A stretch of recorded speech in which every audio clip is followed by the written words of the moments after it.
And we're back with the Larry Bird episode. That's right, we're on episode 33 of ICOPOD. I'm Bob Collins Jr. And with me, as always, is Austin Skinner. Even though, you know, he's an Express guy, I kept him on this time. Yeah, here we are, SummerSlam. I am ready to go here. I'm ready to watch. What? Not SummerSlam. Did you watch SummerSlam and not Raw from August 9th? No, I watched Raw. I'm just yanking your crank, buddy. Don't fucking do that to me. Is your fucking dog barking in your background, or is that mine? Considering I don't have a dog. Hold on, let me listen. Probably yours. Yeah. No, don't you? That's all right. I kicked it. It's gone. Wow. You did all that for a joke? What's that? You did all that for a joke? And here we are, episode 33 of ICOPOD. I am Austin Skinner, and alongside me, as always, Bob Collins Jr. Bob, how you doing today? Man, I'm great. I'm really looking forward to SummerSlam to talk about it this week. And no, Bob, it's not SummerSlam this week. It's Raw 29. Oh yeah, no, that's right. Yeah, I know. I watched it. Okay. Yeah. Right. See, now the people listening to this are probably like deja vu to just skip ahead in reverse. And it's not our connection, I promise you. Right. That's just us. Hey, do you have a dog? Yeah, I just kicked it. Okay. And we're back with Oh, God. Okay. So if you just love our humor and you want to get in contact with us, we're on Facebook. Type in ICOPOD. Hit us up. People have done it a few times, whether it be suggestions for what we want to watch or they just want to talk about wrestling. Myself or us, and we'll chit-chat with you. Maybe. You can also sometimes. And then you can send us an email at icopodcast@gmail.com. Mike Campbell loves doing that as well. And then talk about whatever's going on in the world of wrestling as it pertains to 1993 WWF currently. Yeah, and I'll tell you what, too, speaking of our diehard loyal fans, I think that I can confirm at this point for our next live watches that the one and only voice of relevant wrestling promotions, my buddy Joe Fortune, who I always talk about, will be joining us at least for one of the live watches. I've already spoken to him. I got to give him some dates. So once we have those tentatively, we can go ahead and schedule that. But I wouldn't mind having your buddy Mike Campbell on if he has the means to do so. On the same one or a different one? Even a different one. So we'll have one on each. Yeah, I can get in contact with Mike and see what he wants to do. If he wants to do it. He's been kind of big. He's been big time me lately. So. Has he? Yeah. Yeah. Like I'm the guy that's got the podcast with 6.8 million listeners, on the first download. Not you, Mike. Right. So we'll I know one of them. I don't know if have we talked about it on air about what we were thinking about doing? Not yet. Or we can. We might as well. Okay. Well, I mean, we still actually have one bonus episode that we haven't even released yet. Right.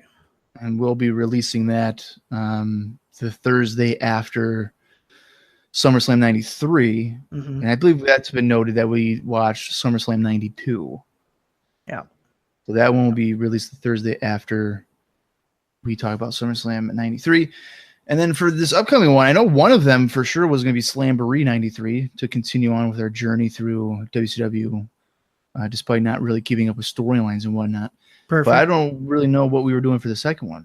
Do you want? I legitimately don't know. Did you have any idea of what you wanted to do? I don't know. Or what maybe Joe would want to do? Yeah, we can throw it to our cohorts and see what they think. Even if we end up having Mike on, if he wants to suggest something, I wouldn't mind doing another Coliseum video release. Mm-hmm. Even if it's something one of the sillier ones, just to have something to laugh at and talk about. That's kind of a cool down. But yeah, we can definitely throw it to them because I don't think we have anything specifically nailed down yet. Not that we talked about. All right. Well, that sounds like a plan to me. And we'll probably in the next couple of weeks on the air reveal what we exactly plan doing for the second one. But before we get into all that, we have the Raw episode from August 9th, 1993. But before we get into all that fun stuff, naturally, we have observer notes and some house show notes. Now, I'm just going to point out now that this week and next week, there will not be much of anything for syndication, just because it seems it's heavily relevant in terms of sweeps for television. So I don't believe August is one of the months for sweeps. I know like February, May, September, November, I believe, are the 4 months that really are important for ratings. So with that being said, let's just continue on with some observer notes. A few weeks, I believe a couple weeks ago or last week, I mentioned, Phil Apollo would play Doink, but I was wrong. That's Ray Apollo. I just want to point that out before. Oh. It was Ray Apollo. So it wasn't Apollo, just the wrong Apollo. Damn, we've been wrong this whole time. Yeah. Oh, that sucks. Ray Apollo. Now, I'm sure that Mike Campbell will correct me, but I just wanted it to be on the record here. August 23rd, I was already aware, Mike. So don't freaking pester me with all your knowledge. Oh, there you go. The August 2nd episode of Raw got a 2.9 rating, so on one of the higher ends. Yeah. Marty Jannetty is currently accepting independent bookings. No. So well, not that he's fired. He's taking other bookings. Because remember, they're doing away with the 2 house shows on a night, so that might be cutting away from people's money income. Survivor Series is projected to be taking place at the Boston Gardens in Boston, Massachusetts. Okay. The WWF wants all the workers to move to the Northeast so they can cut down on flights. And to set an example, Randy Savage has already moved to Connecticut. Oh, wow. Because I believe he was coming out of Tampa.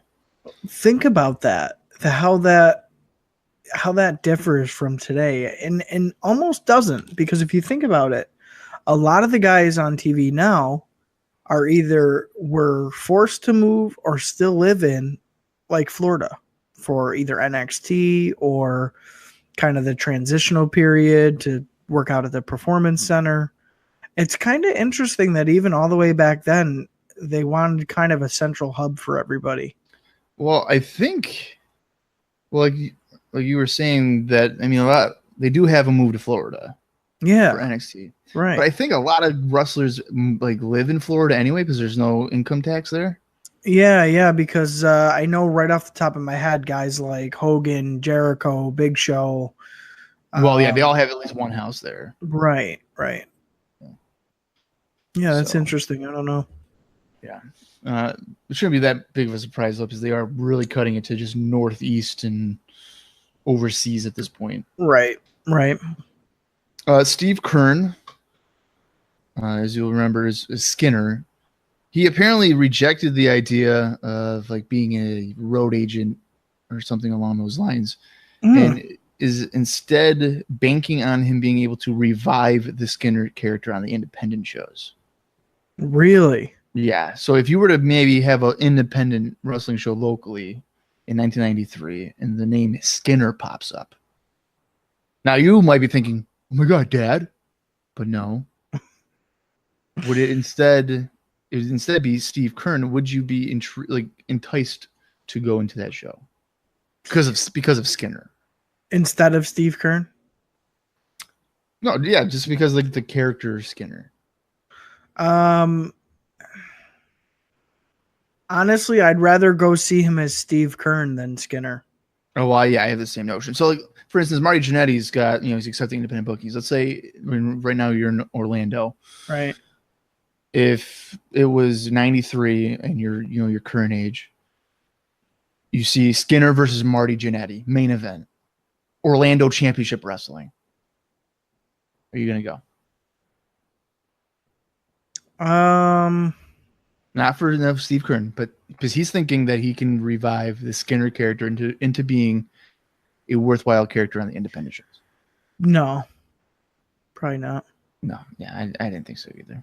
I mean, I'm a Marty mark at this point, but not enough to go to a show where he's fighting Steve Kern in the main event. Well, yeah, that's Skinner in the main event. It's not a strong enough opponent. No. All right, I was just curious.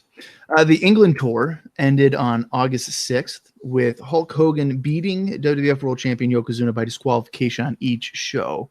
Now, the matches are being reported as not being very good. And in fact, most of the cards were bad, with only a singles match between Bam Bam Bigelow and Tatanka saving the shows from being a complete dumpster fire. Ooh, That's whenever you're relying on that match to save your show, you're in trouble. I don't think. I mean, Bigelow Tatanka, they might have some decent Mm, chemistry. So I haven't felt it from the beginning. okay. It is also noted that Jim Duggan was second in popularity, only behind Hulk Hogan. I believe that. I do too. Yep.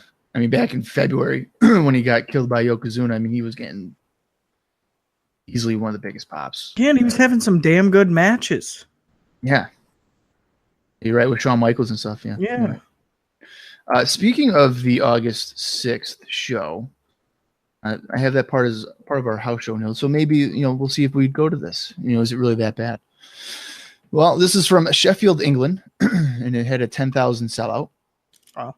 And the card features Tito Santana taking on the Predator, Brutus the Bar Beefcake against Terry Taylor, Bam Bam Bigelow taking on Tatanka, Owen Hart and Papa Shango, Jim Duggan against Bastion Booger, WWF Tag Team Champion Steiner Brothers against the Head Shrinkers, and in the main event, WWF World Champion Yokozuna defending against Hulk Hogan. God, that is brutal. That's a rough card. And I want to note here that this would be Hogan's last match for almost 9 years in the WWF. This house show right here? Wow. Last appearance. You know what? I guess if anything, you'd go for maybe the second half of the card because you're in the UK and you never see these. Well, lately you've been seeing them a lot, but you don't get to see them as much as American crowds. But holy shit, some of them are really, really brutal matches. And what's the deal with this Predator guy getting booked all the time? I don't know. Who is that? I don't think anybody it's ever been noted, or at least I don't remember. But yeah, he's been on even I think stateside, hasn't he? Yeah. I think so. I don't know. I don't get it. And the whole thing that kills me is this is your march toward arguably your second biggest show of the year. Out of 4. So, still regardless, wherever you rank it, it's important. And this is one of the house shows you put on for an international audience. I guess maybe the thinking is here that no matter who you put on the show, they're going to sell the building out overseas. I don't know. That's got to be the idea because remember when we checked out Rampage 93, that was a pretty weak fucking card. I mean, they filled the joint. Right. So yeah, I don't know. Compared to the Rampage 93, it's substantially stronger probably. Well, and if I'm a fan and they were to tell me, oh, this is going to be Hulk Hogan's last match for a decade. Right. I might be intrigued. I mean, Steiner Brothers and Head Shrinkers, you're guaranteed a good match there. Exactly. I would probably enjoy the Bigelow Tatanka more so than you would. So I do think they have some decent chemistry and they could maybe put together a good match. But I mean, aside from that, I don't know. Owen might be able to do well with Papa Shango, at least his offense wise, and maybe looking Shango. Maybe. Yeah. So I mean, I think I would oddly enough, I might be intrigued enough to go to this one. I think I'm skipping. I think I'm going to go to it. I just not like a floor level seat or anything. Oh, no. Just get a nosebleed. Okay. And call it a day. So, but there we go. Once again, we're difference of opinion. Right. I hate you so much. Moving on into some syndication. Well Done, which would be Timothy Well and Stephen Dunn. And they have been competing for the USWA for a period of time. Made their debut on the August 7th edition of Superstars, where they lost to the Smoking Guns.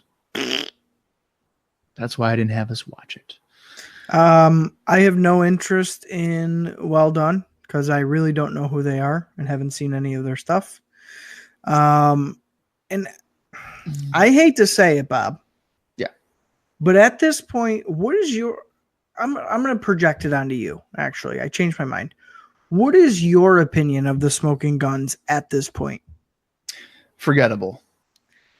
Yeah, it's like a flash in the pan. These guys are probably going to be gone soon. Yeah, no, like I certainly wouldn't think they would get as a unit, a 3-year run.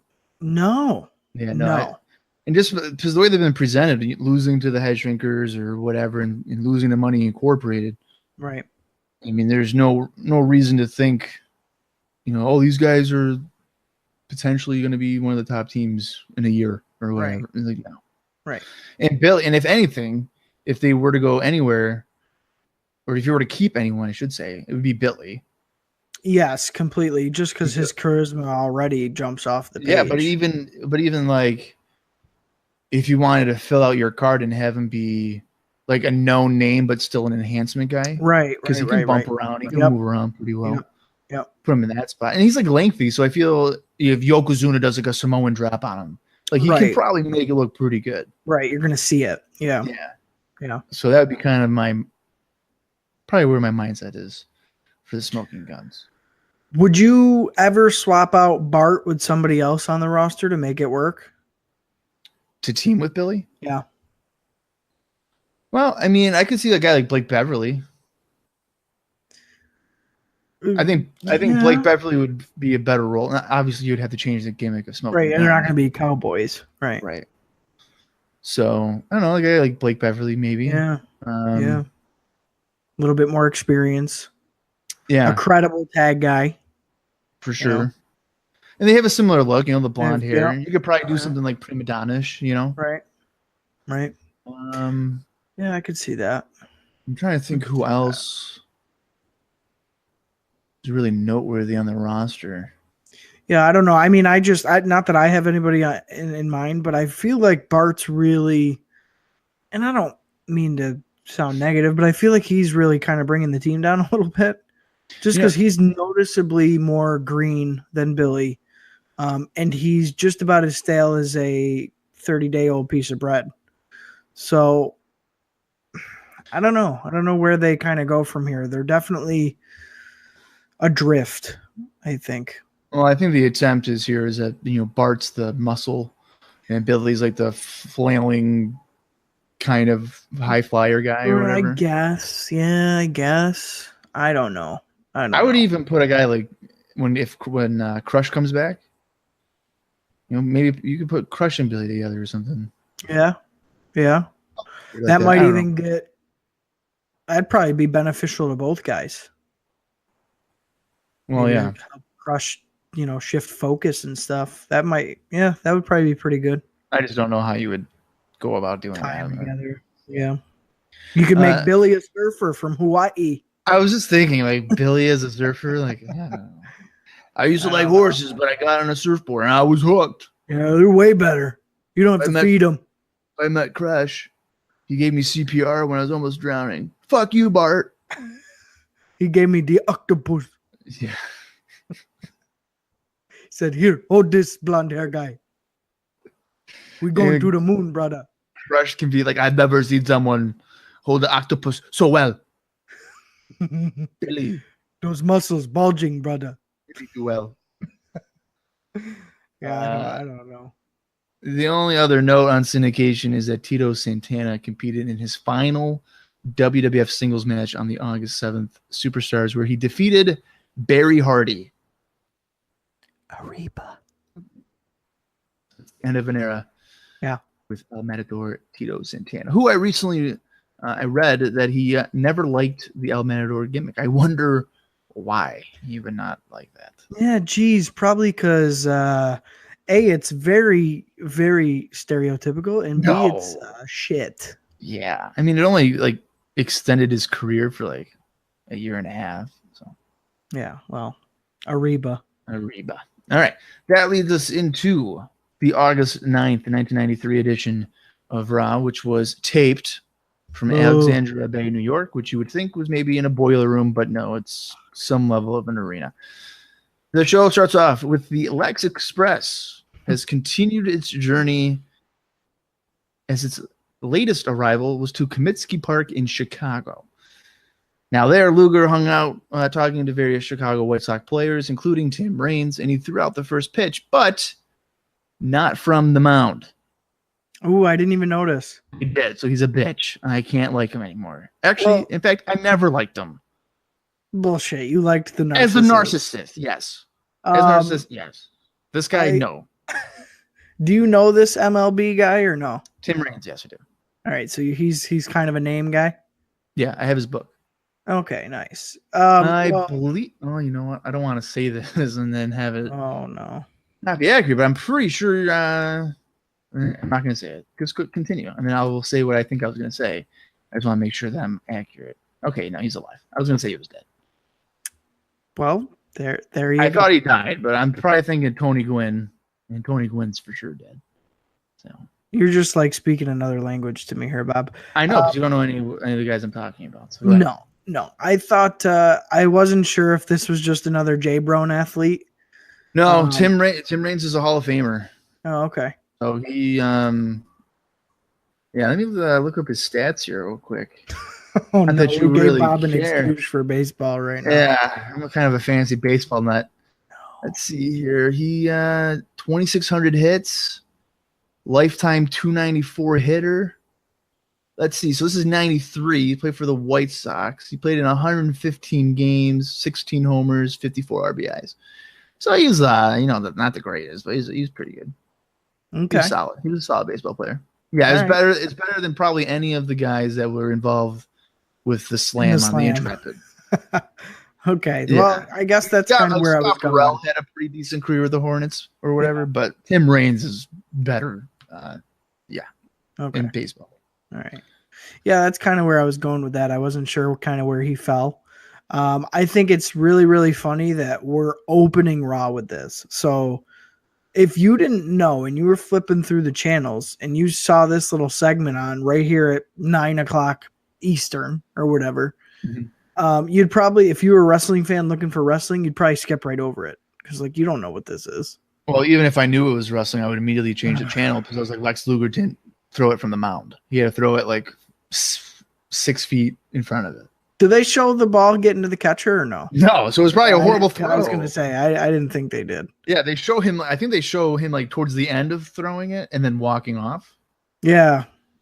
But they don't show the actual pitch, so he probably butchered it. Right. And was it during a game or was it just before they opened the stadium? I can't remember. Well, I think was there fans in the stands? It had to have been. I mean, especially if you threw out the first pitch, it was probably right before the game. So it was probably a promoted event that Lex was going to be there. Maybe probably to sign autographs and then throw the first pitch. Yep. Okay. That would seem like the likely situation. Yeah. Because I wasn't sure. I couldn't remember if it was just an empty arena and it's don't even worry about it. Just go there. We're shooting a little video we need you to do. I'll do more research. I mean, the White Sox could have sucked that year. Yeah. Okay. All right. That might be what it is too. If there's nobody there. Wow. No, they were actually pretty good. Oh. They were 94-68. First place in the American League West. Oh, wow. So, yeah. Okay. Well, there must have been some decent amount of people there. Right. So that probably explains the whole autograph signing and all that. Yeah. All right. Interesting. All right. Yeah. All right. Tim Raines. Yeah. Bo Jackson was on that team. Oh. Again, foreign language, Bob. You don't know who Bo Jackson is? No. I know who Bo Derek is. You're ridiculous.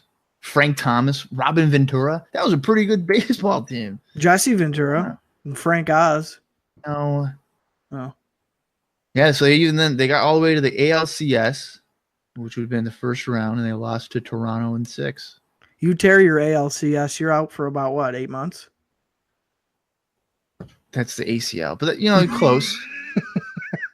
You're close. All right, well, I mean, yeah, but you're right, though, because when I was watching it and I was looking in the crowd, I didn't seem like there was a whole bunch of people there. I thought the fucking White Sox blew. Right. Oh. That year. But apparently they were solid enough to make the playoffs. We get our Raw opening video, and then we come into the arena. Vince McMahon, Bobby Heenan, and Randy Savage are on commentary where they promote the contract signing between Lex Luger and WWF World Champion Yokozuna for their title match at SummerSlam. Heenan believes that tonight, Tatanka's undefeated streak will come to an end thanks to Mr. Hughes. Plus, there's a 6-person tag match and the debut of the Heavenly Bodies. Oh boy. So, as they're rattling all this off, I knew we were in for a doozy, and then we get a shot of the ring here while they're all standing ringside, and the ring girl is holding up a picture of Lex Luger that says, Lex wants you. Vince is wearing a Lex button and says that Lex is here tonight. He will be here, and he will be signing the contract. We also get a mention of the Macho Midget and his tag partners, the Bushwhackers, in action. See, that's why I said 6-person tag match. I was trying to avoid the reference. Well, I have it noted here that this was probably Bob's favorite portion of this opening here. As soon as they mentioned that, I don't understand how they have a job. Still, regardless of that, Bob. I thought they were really, really heavy on the Lex stuff, and we're only 2 minutes in. Like, this is the 93 equivalent of Roman Reigns. No, it's worse than that. I was gonna say, but it's worse. Yeah, it's worse. I mean, a fucking pin, Luger, Raw girl, Lex wants you. I mean, it's just way too much. Before 6 weeks ago, everybody hated the guy. Right. Before this, and excluding Hogan, has there ever been a superstar they've pushed harder and quicker than Lex Luger? Warrior. This quick, though? 6 weeks? No way. I want to say it was pretty quick. When he won the title. Over a couple months leading up to Mania. It's like an angle. Because he beat Honky Tonk Man at SummerSlam '88. Right. In like 33 seconds or whatever. I think he fought Hercules at Mania. Was that 4? 4? But I don't think it was yeah. Let me look it up. This is bullshit. I'm doing way too much research. Well, no, because Warrior wasn't in the title tournament. No, he wasn't. But I don't think the whole show was a title tournament, was it? I thought it was. No, because there's like the tag title match with like Strike Force and all that. Oh yeah, and didn't Rick Rude fight somebody too? And it wasn't in the tournament? No, he was in the tournament match. Yeah, Ultimate Warrior and Hercules. Yeah. So you're saying like weeks for Luger, right? Yeah, it's like 6 weeks. Yeah, so this is like 5. It would be like 5 months or so for Warrior. Right. Which I think it's accelerated, but it's not ridiculous. And Vince isn't wearing an Ultimate Warrior face paint at the ringside. Right. Well, another one could be Sid Justice. I could see that. It's not. Now people are going to be thinking like, well, it's not. Yeah, it's not 6 weeks. Undertaker is another one. But that is like within a year. Right. Or it is a year. I think 90 SummerSlam or Survivor Series 90 to Survivor Series 91. But like Sid, when he came in August of 91. Yeah, I could see that. Got a pretty big push. Flair when he first came in 91 as well, fighting Hogan and winning the title at Rumble 92. Yeah. Right. I don't know though. I think Lex so far takes the cake. I mean, well, no, yeah, this is the extreme. But there's some kind of comparisons prior. Right. That just aren't as short. Yeah, no, I think Sid Justice is a good one. But you know what? It's just when you do something like that, how do you expect it to be organic? You know what I mean? How do you expect it to be anything other than negative? For something to be pushed that hard, that quick, from something so drastic. I mean, we're talking a drastic change. I don't know. I don't know the mentality behind that. Is it panic? Do they not trust Brett? Are they trying to fill the Hogan void? Trying to do something new and move away from the established stars? Like, I don't know. I think it comes down to trying to recreate what worked 7 years ago. Right. So Luger is your Hogan. Yeah. And their mindset's probably like Luger's younger. Right. Even at the starting block, he's younger than what Hogan was. Right. Better physical condition. Yep. More athletic. Clean cut, more athletic. Yeah. He's not balding, so he's a good looking guy. Right. Probably marketable. Right. And then Yokozuna would be the evil foil, obviously, like what Iron Sheik would be, or which have you. Right. And it would make kind of sense why there's such an influx of heel talent. Your Ludwig Borgas, your Adam Bombs, what have you, because what worked in 85, 83, 83 to 89 Right. was that Hogan would have the big guy of the month And gobble them up. and spin him right back out. Right. And those big guys would still be relevant. Like Earthquake was still relevant for years after the 90 feud. Right. And he made a bunch of money with Hogan, and he became like a mid-card tag team guy for 3 years, but people still pop for him. Right. So that's probably what they're thinking. Yeah, and that's what it feels like, and I think that's kind of one of the things that takes away from it is that it's not an original. It's like a really, really poor duplicate, like a cheap copy. So I don't know. I think a good comparison is that there was no one chanting while he was a heel, Luger, Luger. Right. But by comparison, and organically, fans were chanting for Razor Ramon. Right. So he organically turned face. Yes. So that's why Ramon is getting a positive reaction. Meanwhile, Luger's like lukewarm at this point. Like, oh, do we really like him? Like, is there a reason to like him? No, I agree. I agree completely. So the dynamic there. Yeah. That leads us into our first match of the evening, which was promoted last week. One of those fancy video packages, because these guys have been feuding for about 3 years off and on. Mr. Hughes taking on Tatanka in their first ever singles match. I guess I'll read through this because I don't want to put you through this torture. Hughes starts off by hammering away on Tatanka while Tatanka had his back turned. And at one point early on, they try a leapfrog, but Tatanka clips Hughes, and they just awkwardly look at each other. Yeah, it was horrible. For about 30 to 40 seconds. Yep. Because they probably didn't know what the hell to do. Right. And the commentary team even notes that Hughes didn't take advantage of the attack, probably to fill dead air there because they just didn't know what the hell was going on. Tatanka avoids Hughes in the corner and then nearly wins with a roll-up. And then Hughes stops Tatanka with some chops and an eye rake. Tatanka hits a crossbody, coming off the ropes for another 2 count, but it gets decked with a clothesline by Hughes. Hughes misses a few clotheslines again, but grabs Tatanka by his hair and delivers a knee strike to the upper back. Hughes follows up with a clothesline as we go to commercial. And when we get back, Hughes has kept control by wrenching on Tatanka's neck, but is unable to get a submission. Tatanka avoids Hughes in the corner and fights back with more chops. And it's at this point that it is incredibly noticeable that they are piping in a crowd reaction. Oh my God. Like, it is very bad how obvious it is. Dude, it's so bad because it's so overpowering. Not only does it cancel out what's going on in the ring, yes, it's louder than you can hear the announcers. It's louder than the announcer audio. And if you're watching the crowd, they're not doing anything.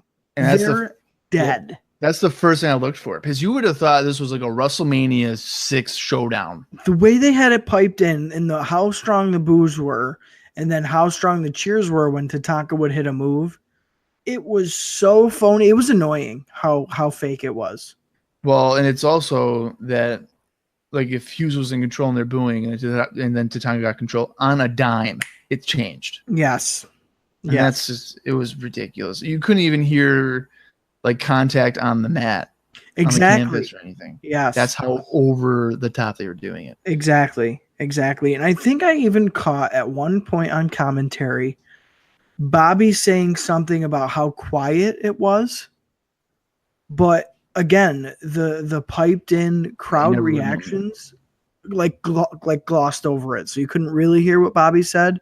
But I'm pretty sure he made mention of the crowd being dead and made a joke out of it. But this whole match just in general is probably one of the worst ones we've seen on Raw.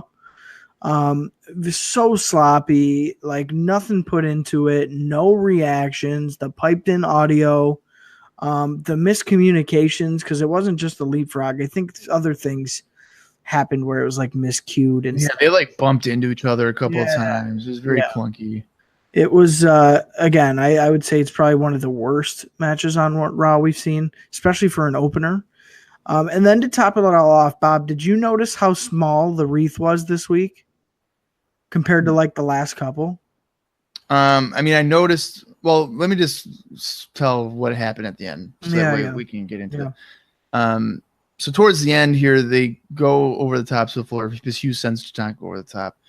Then Hughes scoop slams Tatanka, and it's even noticeable that they faked the thud on the floor. Oh, really? Yeah. Okay. That's what they even piped in like a thud noise. It seemed like I don't know what they were doing. Oh, I didn't notice that. The referee's counting them out, so you know how this is gonna go. Right. Tatanka backdrops Hughes on the floor, and then he beats the count to win the match. After the match, Whippleman distracts Tatanka and allows Hughes to deck Tatanka with the urn. Hughes grabs the wreath at ringside and then dumps it over Tatanka's body. Now, to answer your question about the wreath, I did kind of notice that it was smaller, just because when he like shreds it apart, it wasn't as much of a leftover result. Yeah, you could definitely tell that either they bought the really nice one for last week and like this is the only one the flower shop had. But yeah, that was noticeably smaller. And then as far as the finish goes, it was really stupid the way they did it, because I want to say that Hughes slammed Tatanka down hard on the outside. Tatanka basically got up and kind of no-sold it, slammed Hughes, and then got in the ring in enough time or whatever. Yeah, because Tatanka's strong. No, that's bullshit. You can't keep the Native American down.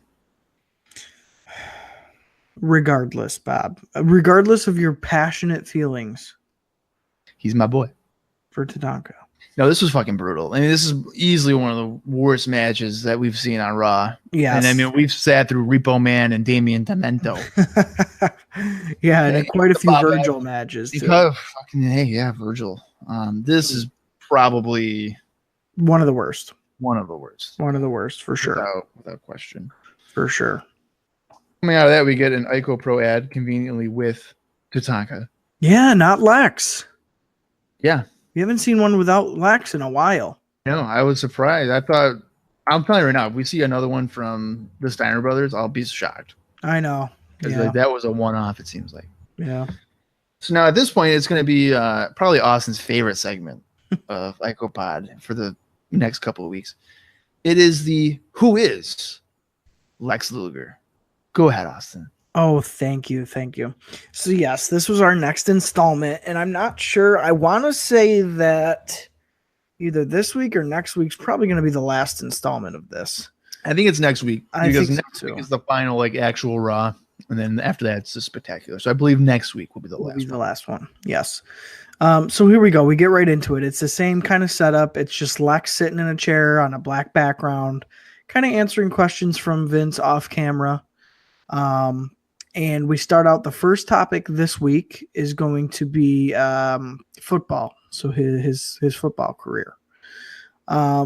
Lex basically says here that he chose football and had full confidence that he was going to go pro while playing in college. At the University of Miami, he got in with the wrong crowd and ended up getting suspended for disciplinary reasons. Now, he doesn't really go into what those reasons were. But nonetheless, that's kind of where he says he was on the college level. They move on to pro football from there. And Lex is basically trying to convey here that he was always told he would never go pro because he didn't have the experience or the skill to do so. And he turned it around and says that if you tell Lex Luger he can't do something, he's going to do it. He uses negative energy to his advantage, he says. He also says that he went on to play 3 years in the CFL, the Canadian Football League, and then the NFL with Green Bay, and then to the United States, USFL. I don't know. Yeah. Whatever. The USFL in Florida. So he's listing off all these things that he's accomplished in pro football. And he says that he ended up finishing school in the off season, and that he only wanted to use football as a stepping stone, just to play for a little bit and get out. So there you go. He's trying to kind of convey his athletic background. Good old boy, college kid who, is not an angel, but finishes his academics and excels in sports. So that's where we're at with that. Now we go into the after football segment, which again comes up in the block letters in white. And Lex basically says that he was going to plan on becoming an attorney. And he goes and follows through these steps all the way up until WrestleMania occurs. And he's able to see that. He says right from there, as soon as he saw the first WrestleMania, he walked into Championship Wrestling of Florida. And after 3 months of training, he stepped foot in the ring for his first match. And the rest is history. So I think this week, this time around, they are again trying to push the fact that, hey, he's just like you. He went to college and he played college sports and he's an athlete and he can finish school. So again, it's this week feels a little bit more corny than the last couple because just there's definitely like a concise push here towards this is really Lex's life and this is what we want you to believe about him. I feel like you can really feel that this week. So that's what we got for the Who is Lex Luger segments. Bob, do you have any comments on that? So I'm looking up his stats from football. Oh, no. And you'd be amazed that it's very hard to find anything on him. It would appear that from 1979 to 1981, he played a whopping 15 games. Wow. 1979, he played 1 game. 1980, he played 11. And then 1981, he played 2. Oof. So, yeah, I literally cannot find. And what league is this for, or is this just college? I believe this would be for the CFL. Oh, Yes, so it was for Canadian. the CFL. Yeah. I cannot find anything. He played for Green Bay, dude. He was an offensive lineman. Oh. In case you were wondering, he was 270. So he was very small for an offensive lineman. So they're usually pushing almost 400. Right. So that would probably explain why he was not very successful in that role. This stuff is just ridiculous because he tries to give this narrative that, oh, you know, I didn't want to stay in one spot. Like that's what he said. I didn't want to stay in one spot for too long. Right. Right. Which is bullshit. He couldn't stay in one spot long enough or for an extended period of time because he wasn't very good. That's what it comes down to. He played for the Green Bay Packers for like 2 years. I don't believe he played very much. Right. So that would explain why he then left. Right. He goes to CFL for a couple of years, whatever. But he wasn't very good at football. That's just what it tells you. He wasn't competitive. He was too small for his position. Right. Right. That's all there is to it. After school, he finished getting his degree in the off seasons, and then he wanted to use football as a stepping stone. Like towards what? He didn't say anything. What are you trying to use it for? To become a lawyer? Yeah. I don't think so. And then he's like talking about he's at the office, and then he sees Championship Wrestling from Florida, which I'm surprised he mentioned. Yeah. And then within 2 or 3 months, he's wrestling there. Right. So, no, I mean, I don't even know what to say because even in the beginning, he's like, I knew I could be an all-pro NFL player. Well, you weren't. You didn't become one. Right. Now, what kind of mistakes are you talking about at Miami? Maybe I can find that because, like, what could have possibly have been a reason for you to be kicked off the team? I would have to imagine it was drug related. Well, they don't get into that this week, but we will be talking steroids next week. And that, I think, we'll get there. Well, here's the reason. I found the reason of why he left. No shit. Why he left Miami. Oh, God. So, in 1979, he played for the Miami Hurricanes. Yeah. Which the team actually featured future NFL Hall of Fame quarterback Jim Kelly and Mark Rich. So the couple of pretty good ball players. He was booted off the team for what Luger referred to as an off-the-field incidents. So a few things. Specifically, on the team's road trip to Atlanta to play Georgia Tech, Luger, suffering from cabin fever and disappointed at not being named a starter by coach Howard Schlechenberger, by the 5th game into the season, snapped and trashed his hotel room. Okay. So he threw a temper tantrum. Correct. Now, even more developments here. Remember when he said that he signed with the Green Bay Packers and played there for two years? Yeah. You want to know how many games he played? 3. 0. You're shitting me. No. See, he spent the entire 1982 season on the team's injured reserve list with a groin problem that he suffered during training camp. He returned in 1983, but was released before the regular season began. So essentially, he played 1 year. And in all reality, he never fucking played for the Green Bay Packers. Wow. I'm surprised he'd even bring that up then. Because no one would have known that. Like, me reading this right now, like, I didn't know he never actually played for the Packers. That's hilarious. But I have it also noted here, in 1984, Luger finished his football career playing in, obviously, as you mentioned, the USFL. And at one point in time, he was actually a teammate of Ron Simmons when they played for the Tampa Bay Bandits. Oh, now, Ron Simmons, in comparison, right, is actually a successful football player. Wasn't he an All-American or no? Yes. He's in the College Football Hall of Fame, for Christ's sakes. That's what I thought. He was an All-American in 1979 and 1980. Right. I believe he had a few votes for the Heisman. Wow. So, yeah, like there's not even remotely close to being the same people. In fact, in 1979, he finished 9th for the Heisman voting. So, I mean, He wasn't a top tier guy for Heisman, but for a defensive tackle to be in the Heisman discussion, that's pretty fucking impressive. Yeah. So, yeah, Lex Luger is not as accomplished as an athlete. Made it sound, yeah. As he made it sound he was. Right. Which makes me even hate him more now. That's so interesting. But now I wish. See, the thing that I would have done here is I would have kept him as the fucking narcissist, done this interview, and be like, yeah, I won like 4 championships with the Packers. You just made it up? Yeah. I won all those national championships that Miami won. I was part of that. Oh, my God. I have the record for the most thrown touchdowns in a year. And you'd be like, well, you were an offensive lineman. No. Where'd you read that? Yeah, that's a lie. Well, Lex, here's some video footage of you being an offensive lineman. That's not me.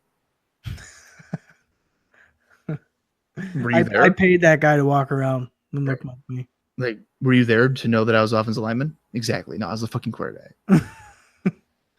This is something that really pisses me off because you're blatantly lying, and you're lying to the fan base of like, look at what I did.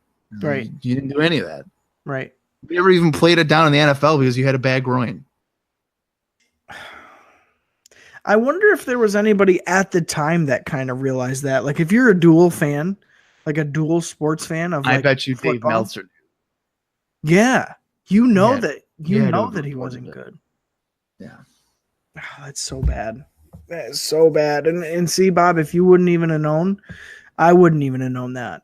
I read all that on Wikipedia, so it's entirely true that maybe all of what I said was not true. But I have to believe that is true.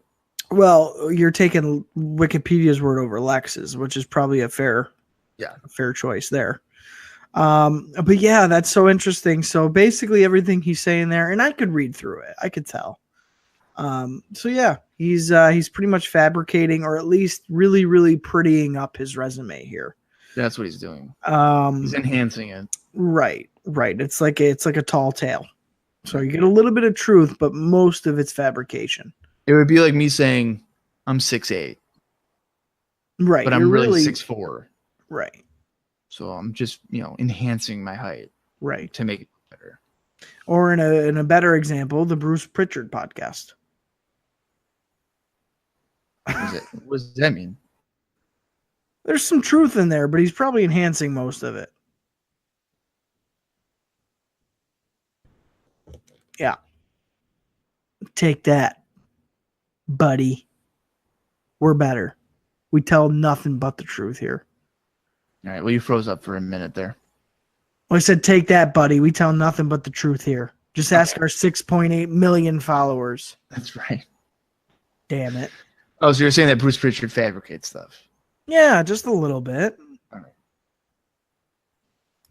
right. I mean, you probably listen to him more than I do, so I don't know. I don't know what he would possibly say. Well, regardless, yeah, Lex is blowing smoke here. Without a doubt.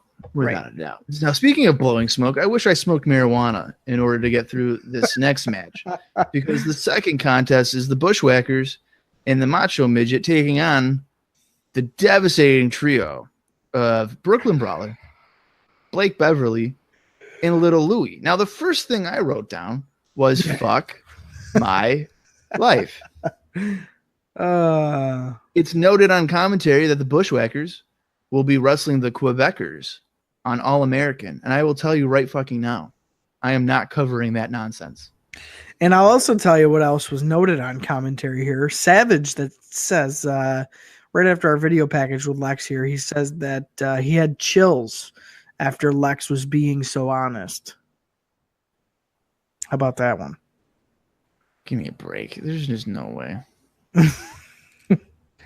Ouch, Macho Man. You're breaking our heart here. The brotherhood's got to stick together, brother. Yeah, I guess. Well, what do you say, Bob? You want me to take this for a spin? I definitely didn't cover it in depth. Oh, hey, then I guess I'm doing it by default then. So if you want to do it in depth, you can. I'll listen to it. Of course. Our listeners want to hear this. They have to hear this. Yeah, all right, if you say so. All right, so we come back from break as the Macho Midget and the Bushwhackers made their entrance to take on a bunch of BS opponents here, just kind of mishmashed together. They let the midget dance around as Vince belly laughed on commentary. So basically, Macho Midget gets down and starts doing like hip hop dance moves. Did he not like do a spinneroonie? Yeah, he like spun around and it was like B-boy dance moves, and you could hear Vince belly laughing on commentary. Well, because he loves this shit. Yeah, he probably called that. He probably called for that. Right off the bat here, we get Luke to start things off with Blake Beverly. Lucky us. We saw a few reversals before Luke started biting his opponent here. Then, of course, Macho Midget came in to bite the other midget, which made no sense because the Macho Midget's wearing a mask. So how is he biting the guy? He's not. That's how he's doing that. It could just be, maybe he's rubbing the rubber on his buttocks and it's causing pain. Okay, Bob. I'm trying. I don't know. We then went into a lot of pandering to the crowd as expected. Little Louie and Macho Midget kind of squared off. They ran the ropes, and Louie just continued to run until he was drop kicked. And I wanted to drop kick my own face at this point with this match. Nonetheless, they tagged out, and Butch took on Blake once again, lit him up for a few minutes, and then Brawler came in to break up a count. Macho Midget then returned to come into the ring, ran across, slapped Little Louie on the apron, and then ran back to his corner. What the fuck? I guess. The crowd began to chant Macho Man as if Macho Man was in the match, which kind of pissed me off. He was. What are you talking about? What the fuck? He's in a different weight class. He shrunk. Yeah, so we got that. And Macho Midget kept getting thrown off the pin into the ref's arms and then back on the pin. And then I have here, holy fuck. Because tell me that ain't the go-to midget spot that's been done in every fucking midget match that you have ever seen in your life. Everything I saw in this match was exactly what I thought I was going to see. Oh, for sure. The biting of the ass. For sure. The running over running on top of the bigger wrestlers, and they're like, they get frustrated. Like, what are you doing? It's just all the same bullshit. Right. Back to the action here. Butch and Brawler were finally tagged in, and Butch kind of cleaned house. He was able to use Brawler's head as a battering ram on Blake. And then the Bushwhackers hit a double DDT. So we got some moves for once. They got the Macho Midget up on the top rope and had him splash Brawler for the 3 count. And then they proceeded to march around the ring. And then it was over. Fucking why is my first question. SummerSlam's 2 weeks away. And we're getting the Macho Midget in the Bushwhackers taking on the fucking dynamite 5-star team of Brooklyn Brawler, Blake Beverly, and perhaps the biggest star of them all, Little fucking Louie. Follow that one. You might as well end the show now. There's your main event. No, nothing can top that. I mean, this was technically better than Hughes Tatanka. Oh, yes, no, for By sure default. it was. Yeah, for sure it was. This is the Bushwhackers. From a storyline perspective, the Bushwhackers haven't even been relevant since like late '91, early '92, when they were having like a little feud there with the Beverly Brothers and the Genius. So we're going on almost over a full year of them just being a comedy act. Weren't they like at Rampage '93 just in the crowd or some bullshit? Yeah, it was like they marched around and did something stupid. They were just like licking people's foreheads. Yeah. This is just stupid. My main gripe with this is that they took a gimmick for a finish of a match in the Macho Midget, which that's all he was a gimmick to finish the match between Macho Man and Doink a couple weeks ago. They took that and fucking ran with it. They were like, oh no, you're going to be on a couple shows. You're going to wear the same goddamn outfit as you did fucking 4 weeks ago or whatever it was when he first showed up. And you're going to be on the roster and you're going to have matches. What? I don't know. I mean, was this not the same episode or this like the same arena that Savage Doink was at, or was that in Poughkeepsie? No, yeah, I think that was like 3 weeks ago. Okay. So I was thinking maybe they're just thinking, hey, he's in the backstage area anyway. Hold on, you know what? I'm gonna scroll back in my notes and see. We're gonna figure this out together, Bob. Yeah, because you do have like 145 pages of notes. Yeah, in times like this, aren't you glad? Well, I mean, I could just search it on the history of WWE.com and probably find it. No, we don't plug other websites here. That's right. So never go to the history of WWE.com. They don't have a wide range of results from WWF, TNA, Smoking Mountain Wrestling, ECW, or WCW. No. Nor do they have like clippings and like a really great source of television results and house show results and something that I go to every single day. Yeah, that's right. Don't you dare go to the history of WWE.com. I'd be a horrible salesperson for a radio station. I'm telling you right now. Blue Chew. You have erectile dysfunction? Well, just have a Blue Chew and you'll have a boner for days. See, that wasn't bad. See? I did pretty well with that. Maybe it has been only a couple episodes. Hold on. You're still looking. Yeah, I'm still looking. Holy Christ. All right. We have them first. See, this is why I'm the research guy, because like I'll just fucking put it up right now. I'm already halfway there. Yeah, I don't know. I can't find it. There's so many times I typed Macho Midget because I'm such a fan. That's how you're doing it, is looking at it that way? Yeah. How else am I going to All right, well, here I am on the history of WWE.com. So we're on the August 9th. So yeah, it was last week. That's it? Yeah, it was last week's episode. Randy Savage against Tony the Clown. Oh, fuck. Well, we have a great memory here on ICOPOD as to when people wrestle each other. Well, listen. Remember that retirement match between Ric Flair and Mr. Perfect from like 3 years ago? No. Yeah, me either. Maybe it just feels like forever because I'm already fucking so sick of it. That's probably what it is. That's probably what it was. Yeah. But no, it was last week. So they were in the same venue. So that's probably why they decided to run with it again. Because he's just there. So use him. Why only use the mask? I wonder if that mask is like in the WWE like warehouse. I don't know, but it's pretty damn good because the wig connected to it is pretty legit. Yeah, Like it looks it like was Savage's creepy hair. though. It was creepy. Yeah, it is creepy. So needless to say, that was just a whole bunch of dreadfulness. I loved it. It was 10-star match. Fuck Dave Meltzer. He probably rated it a -2, but it's like really a 7. Because fuck Kenny Omega. These guys were the first 7-star match right here. I was just gonna say, who needs Omega Okada when you got the Macho Midget and little fucking Louie? Little fucking Louie. Yeah. So great suck stuff. Suck it. Great stuff. Now, speaking of great stuff, it is time for the contract signing for SummerSlam 93 between Lex Luger and Yokozuna. Now, I feel like we're going to go on some tangents on this one because at the end of this, I really hope I didn't hear what I thought I heard, or I'm going to lose my shit. So I'm hoping that I didn't hear what I heard, and like that's why you're laughing. So, Vince McMahon introduces WWF World Champion Yokozuna to come down to the ring for the contract signing. Mr. Fuji is walking down to the ring with the champion, and then McMahon's like, "What's this? What is he doing here?" That's because Jim Cornette is also right behind Yokozuna. And a real quick note too, Bob.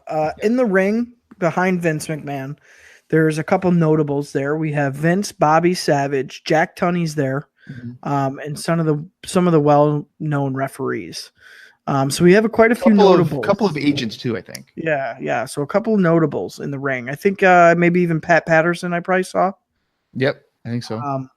So yes, that's kind of setting the stage for you. So it's kind of a cool feel because usually you don't see these guys like this role. Usually they're just either coming out to separate a brawl, or you'll see Jack Tunney in a video screen. Very rarely is he in the ring anywhere. This is for sure his first Raw appearance, right? Oh yeah, for sure. We haven't seen him on Raw prior. For sure. Even in like a video package, right? We might have seen him in a video package for one of the reports, like one of the either WrestleMania report or Royal Rumble report, one of the reports maybe. But live in the ring, no, absolutely not. Absolutely not. So that's another important thing to note here before we continue. Yeah, that's a good point. It does kind of give that like kind of a big match official feel. Yeah, you feel big. It's a big moment.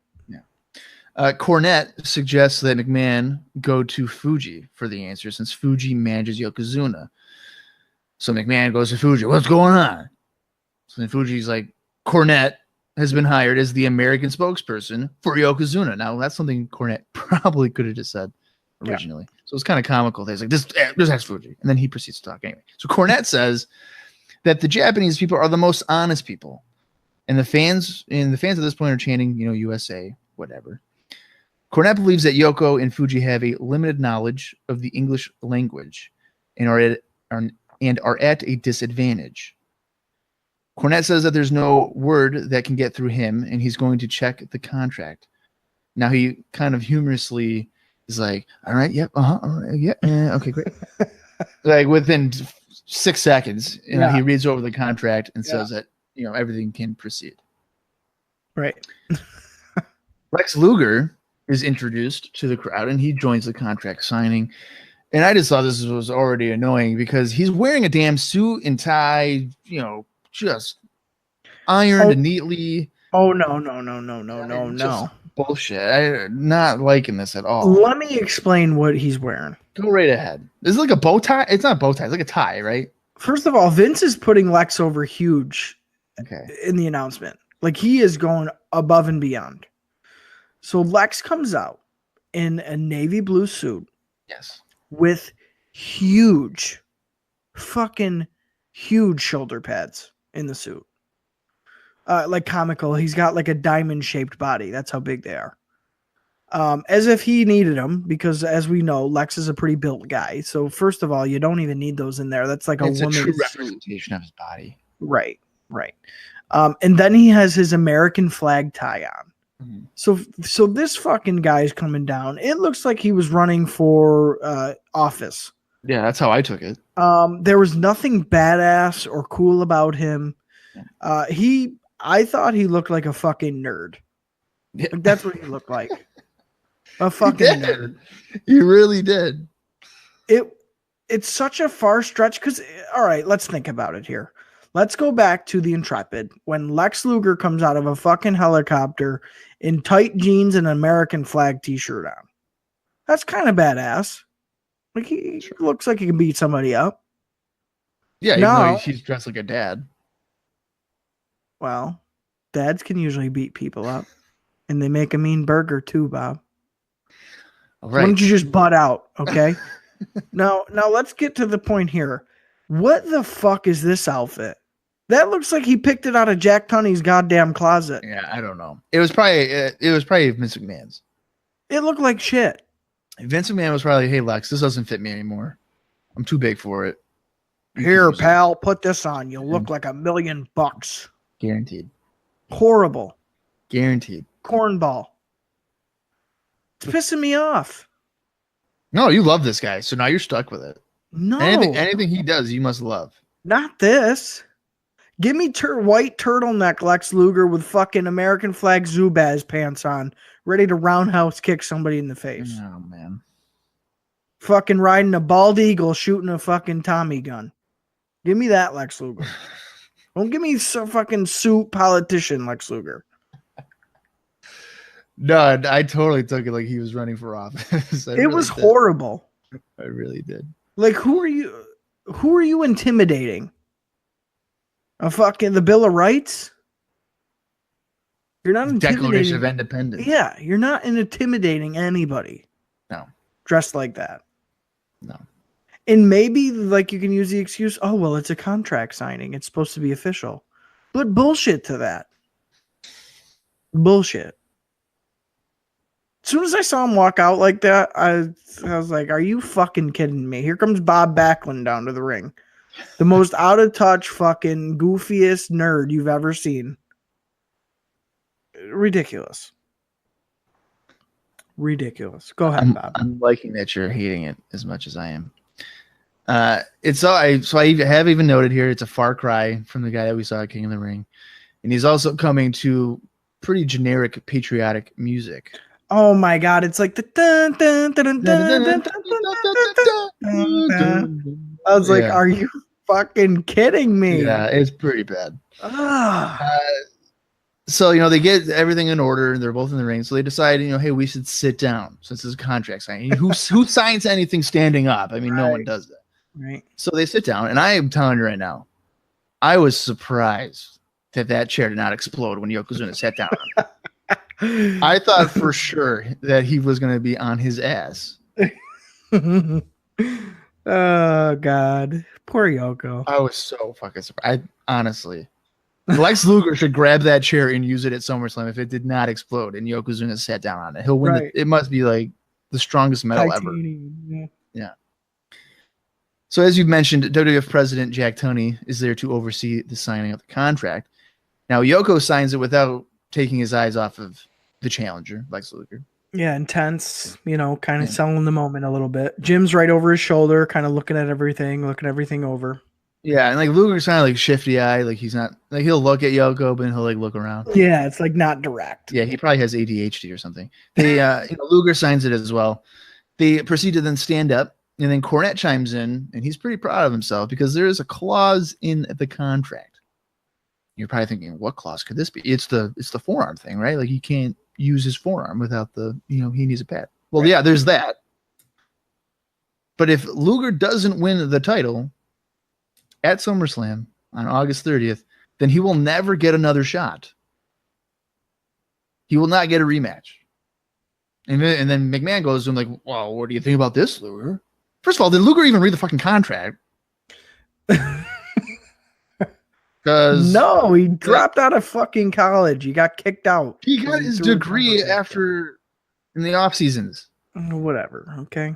So they're all focused about how Yokozuna or Cornette's like, making sure we read it. There's nothing that can screw us over.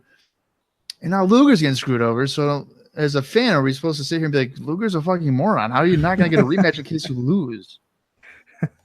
Like, what? He's confident. Well, that's what he says, because it doesn't matter because he's only going to need one shot. That's what he asked for. He only asked for one shot. That's all he's going to need. So he's pretty much guaranteeing a victory to us. Yeah, Lex basically says here, I got a little bit of notes on it. He says that he's glad that they are amused with the fine print because it doesn't matter to Lex Luger. Lex has met thousands of people who support him, and that's why he's standing there right now. When they pull up to the palace in the Lex Express curbside, they're going to kick the door in and win the belt back for America. So it doesn't matter about the goddamn fine print. And Lex is built like hyping himself up so much and talking and screaming so much that he's sweating profusely. Yeah, pretty bad. His lips are like purple and he's wicked out of breath.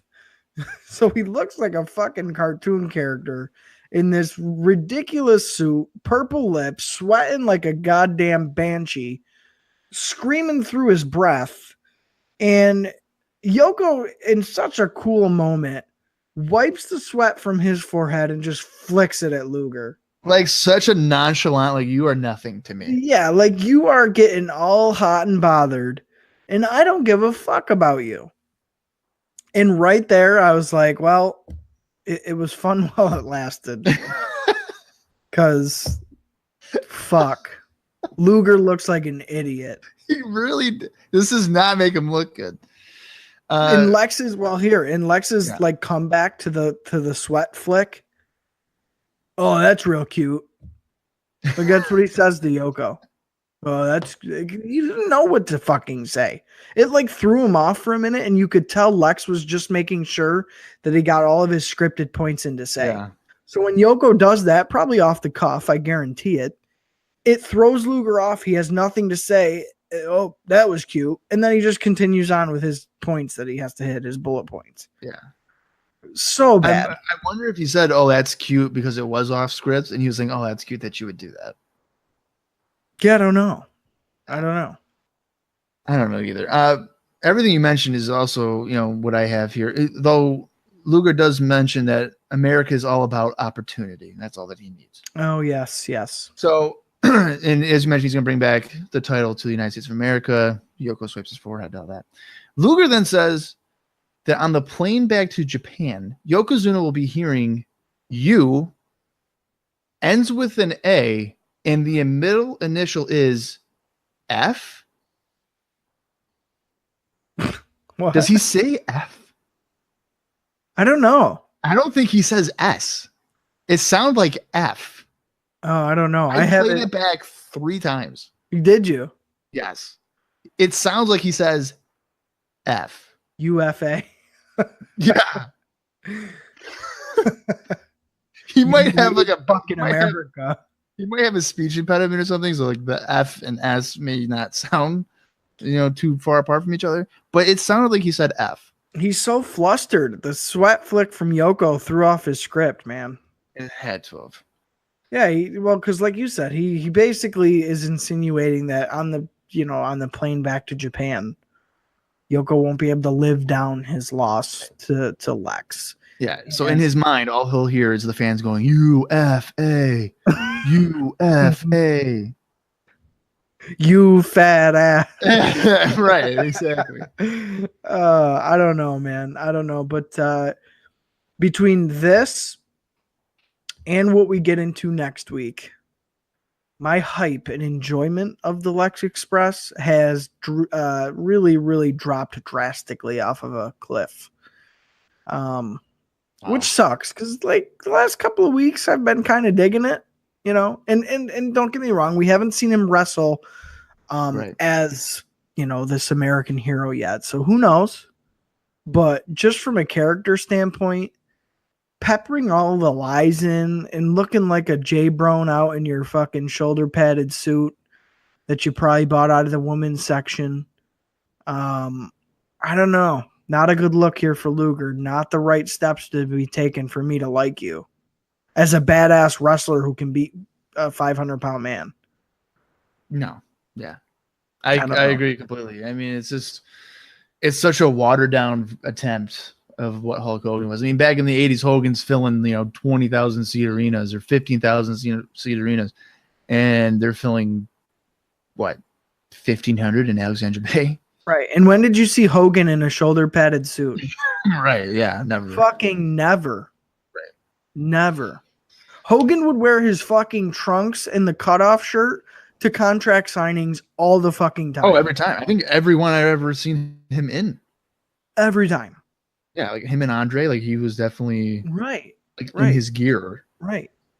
It was weird. Yeah. Even like I want to say it was either one with like Slaughter or Ultimate Warrior or something. Probably Warrior. Yeah, where they're sitting in the contract, like the fucking like meeting room at the headquarters. Yeah. And he's in a fucking Warriors isn't Warrior clothes. Isn't Warrior the guy's like face paint on and everything? Yeah. Isn't like gym clothes or whatever? Yeah, he's in gym clothes and he's got his face paint on. And Hogan's literally in his fucking trunks and cut off sleeveless shirt. Yeah, because that's a normal way of traveling. And he's a wrestler and wants to beat people up. He's not a fucking politician running for office. Yeah, it was just bad. And I mean, I want you to go back and listen to this and tell me if you think he says F. Yeah, I'll have to go back and listen because I don't know. Like before we even tape the second episode today, I want you to go back and play it. And play it real quick. Yeah. If he goes UFA. Yeah. Because the 3 times I went back, it even looked like Luger was like, "Oh fuck, it's not F, it's S." Oh no! Like I'm telling you right now, I might even replay it again to be like, "What did?" I'm pretty sure he said F. Well, there we go. We'll watch it together off air after. All right, we'll plan on that. Yeah, not good at all. Didn't hype me up for the match as it was intended to. I was expecting like an attack too or something. I mean, they push the table out of the way and they get nose to nose a little bit. But Luger even almost back downs from that and starts kind of playing to the crowd. Mm-hmm. So he just looks like a pansy ass.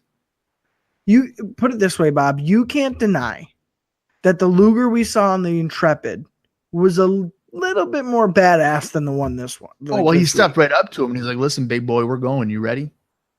Yeah. Yes, that's like, oh wow, all right. Ripped his shirt off. He's got the chain on and the jeans, and he's ready to slam this motherfucker. I think that part is cool, but then how they're trying to capitalize on that is not very cool. Right. I don't know why the interviews are not doing well for him, and this did not do well for him either. Why couldn't the narcissist just slam Yoko? That's what I want to know. Why couldn't they just do that? Because they don't. They probably would think he has to stay heel, right? Okay. So you do heel versus heel? No, you make it a point that you're moving forward Lex being the main heel. Yoko gets knocked down a peg. So what's going to be your main program coming out of, like, going into SummerSlam? What's the main event program? I don't think the Intrepid should have played that much of a part, to be honest with you. Well, it clearly has, and that's going to be the main picture. So if Narcissist Lex Luger slams Yokozuna, what's your main event for SummerSlam 93? Well, then you go, put it this way. If the long-term plan with Vince McMahon is that Lex is going to be a face down the road, now you can do it organically. Now you can show progression of a character. Or on the flip side, if you don't really, or you're not really sold on Lex being a face down the road, you turn him into the fucking meanest, shittiest heel of all and peg him that way, to whereas he's just doing it to prove a point to Yokozuna that the narcissist is bigger than any Japanese sumo wrestler ever. He's bigger, he's stronger, he's more athletic, and he's not afraid of them. And if he's got to run through Yokozuna at 500 pounds to get the title, which he deserves, then that's what he'll do. So are you saying that maybe as the narcissist, he does the slam and then you're maybe banking on the fans chanting for him, and then as a heel, he's just like, what's going on? No, I'm saying you could play it either way. You could play it either way. But I'm saying, like, if you were to long-term be a face, is that how you started off? Doing the slam, and then his next appearance, like, you're banking on them being like, yeah, Luger, you did it. And he's just like, what? Like, why are you guys cheering for me? And then he embraces it, and you go from there, like banking on that happening. Kind of, yeah. I would almost like Razor has been lately. You position him in a way that. Well, that was even before the 1, 2, 3 kid upset. Yes, that was happening before that. Right. You portray him as kind of like the badass guy who's got some cool moves, maybe the cool finish with the forearm. I think people are kind of digging that, and it's over as a finish. You could play it that way easily. Either way, I think you could have done it with the narcissist character. I don't know. Maybe I'm wrong. I think you're right. I think there is a way of doing it, and they just chose the lesser of two evils. You know, we hate Yokozuna. Yeah, they took the played out like patriotic face. Yes. That we've seen. Well, at this point, you've seen on television for what? Over 10 years. I was gonna say, form or another. 10 years. Slaughter and Hogan and then whatever. Yeah. So Duggan. Yeah, right. Yeah. Duggan. Even like the US Express when you had Barry Windham and Mike Rotundo. Like same kind of idea. So it's happened quite a bit. So it's kind of a played out character, I would have to say. Right. Yeah, I don't know. I guess it stems back to that. I don't know why they chose to go with that, but I don't know. I don't know where Lex goes from here. Well, he's going to Auburn Hills, Michigan, my friend. And he's going for the WWF World title. That's where he's going. Yeah. He's going to win it for the people. He guaranteed it. Remember this, folks. He guaranteed it. He only needs one shot. He doesn't need any other shots. Right. He probably won't even ask for another shot because he's not going to have to because he's going to win it the first try. Right. Well, now we have what? 2 stipulations against Luger. So not only does he have to wear like the arm and forepad or whatever on his elbow and forearm, but now if he loses, he gets no rematch. So now we got 2 clauses against him. Right. And I was going to bring this up, I think, at like the Spectacular show or maybe even prior to the actual SummerSlam episode, but let's just do it now because I don't think there's any other interaction between him and Yokozuna anyway. This would set up, I would have to think this would set up people believing Lex Luger is going to win. He's got 2 stipulations against him. They just turned him face. They're clearly going full steam ahead. So my question to you is, 1, if you're sitting here in 1993 watching this, are you thinking Luger's winning? No doubt. And then number 2, as you know, a reviewer of it or what have you, like we're doing now, you know, and sometimes fantasy booker, I guess you could say, does he have to win for it to warrant all of this? I'm saying if I'm a casual fan, as far as Luger winning 100%, yes.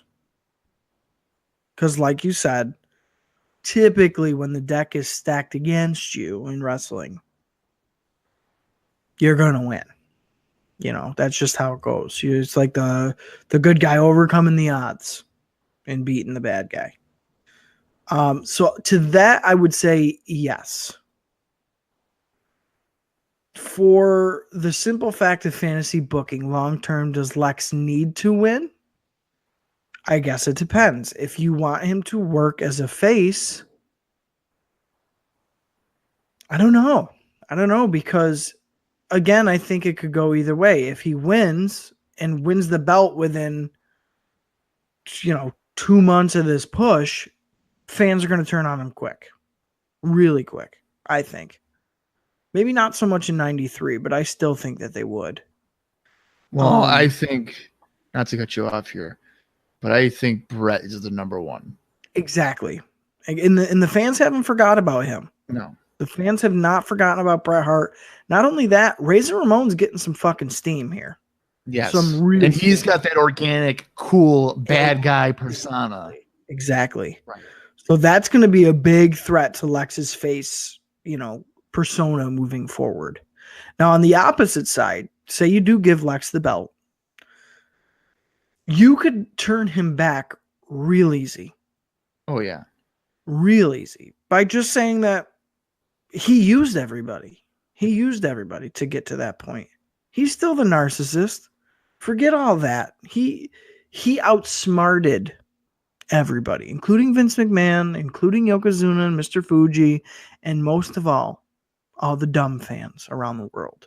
Sign them autographs, kissing babies, all so he could just get the title. So if you do that, because I like that idea, would you then go do Luger, Hart, and Mania? Yes, because then you can bring in Brett as the guy who really is for the people. He's like, no, fuck that. That's bullshit. You're not going to use our great fans to your advantage, they're not as dumb as you think they are. Right. Because they cheer for me and not you. Aside from chanting USA in a match between Yokozuna and Bret Hart WrestleMania 9. Well, Bret has a short-term memory like us. They're not that dumb. Right. Or even, you know what? That would even work even if Lex lost.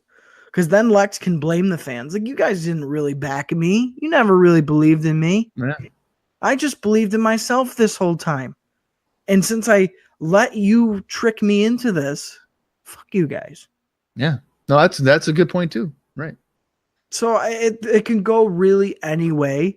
And I think that's one of the problems, with this. Because if he's going to be face, it should feel like you could never believe him any other way. Like Hogan. Yeah. You could never believe Hogan any other way. Until 1996. Right. I don't know. But same with Bret. I couldn't imagine Bret being like that until he did in 97. Even before with the tag team stuff. I mean, back with the Hart Foundation as heels. Bret's run in 93, if you told me he was turning heel, no way. No way he's turning heel. No, Never. I think that's pretty fair. So I don't know. Well, would you say that, let's say he were to not win the title at SummerSlam, do you think if he were to then, I don't know, campaign or beg for another shot, would that be maybe the worst way to go? Yeah, because now you're really pandering. And I think by SummerSlam, the fans are going to have their minds made up. Okay. So if you go that route and you still try to keep him, and now he's going to campaign for another match. Like, they've already supported him for one. He said all he needed was one, and then he loses. Exactly. I don't think you can come back from that. Okay. Yeah. That's what we call foreshadowing. Oh, boy. Moving on to our third contest of the evening. It is Razor Ramon against Dan Dubiel. Yeah, what the fuck? Yeah, I don't know. So Ramon, when he came out, he didn't get a big pop or anything. It was just, maybe like generous clapping and like, hey, yeah, this the crowd's cool. dead. The crowd, they for sure are dead. Yes, he got a bigger face reaction when he was a heel in comparison to what he got today on this episode. Early on, Razor controls Dubai by tossing him across the ring, and he locks in the abdominal stretch. He hits a middle rope back suplex, and he finishes him off with the Razor's Edge.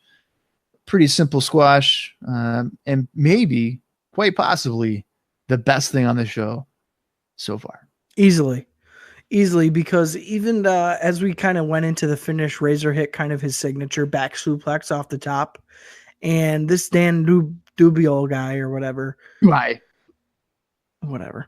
I'm saying Dubai. It might be Dubiel. I think it's Dubiel, to be honest. I'm saying Dubai just because I like Dubai better than Dubiel, just like how I like Poughkeepsie instead of Poughkeepsie. Whatever, Bob. So basically, Dan kisses his own chest after being folded in half on this back suplex off the top. It looked nasty. And then when he got the guy up in the Razor's Edge, this Dan guy looked like glassy-eyed. Like he was probably knocked out cold. Well, they even noted, like, oh, look at his look on his face. He knows he's fucked. Yeah. No, it looked like he was in La La Land. So I thought it was a pretty effective squash for Razor here. I'm enjoying Razor as a face thus far, even though how quickly he was able to kind of buddy up with 1-2-3 Kid is weird to me because he basically embarrassed him in front of a national TV audience.